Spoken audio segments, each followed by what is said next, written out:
Peut-être que tu ne comprends pas ce que c'est que de la mort. Si je te donne la première dimension de la mort, cessation du mouvement.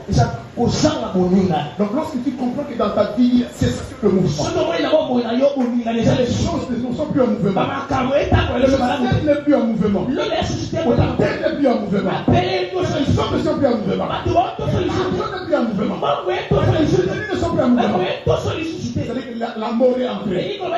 Mais pour arrêter la mort, faire revenir la vie, il faut introduire l'onction de la résurrection. Pas l'onction des prophètes. Pas l'onction des sacerdotes. C'est l'onction des résurrections. Que Dieu bénisse pour ceux qui disent Amen. Amen. Dieu l'a ressuscité en le délivrant des liens de la mort. Parce que ce n'était pas possible. Car ce qui n'est pas possible aux hommes est possible à Dieu. Car ce n'était pas possible qu'il soit retenu par elle.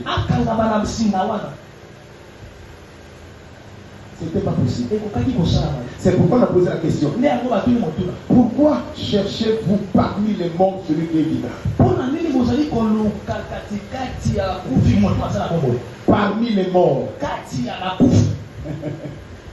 Je n'ai pas compris ça. Pourquoi cherchez-vous parmi les morts celui qui est vivant?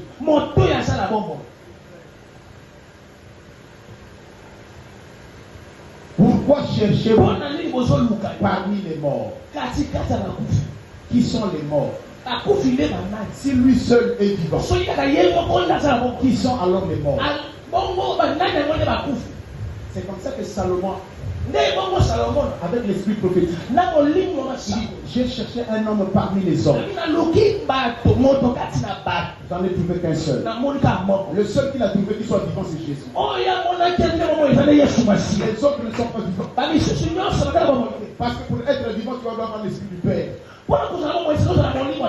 Et les autres hommes n'ont pas l'esprit du Père. Mais un seul avait l'esprit du Père.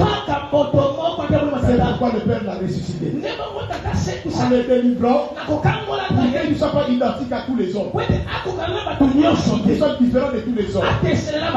Un mort ressuscité qui ressuscite les autres morts.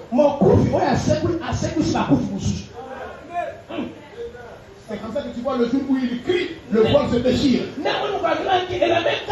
Les rochers se forment en éclats. Les sépulcres s'ouvrent.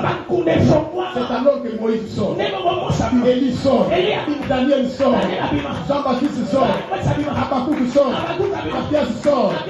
Sophonie sort. Michel sort. Jonas sort. Même Zacharie sort. Même Branham sort. Yes. Même Confucius sort. Même Bouddha. En tout cas, je vais dire non. Car ceux qui sont sortis ce jour-là, ce sont ceux qui avaient sa sémence.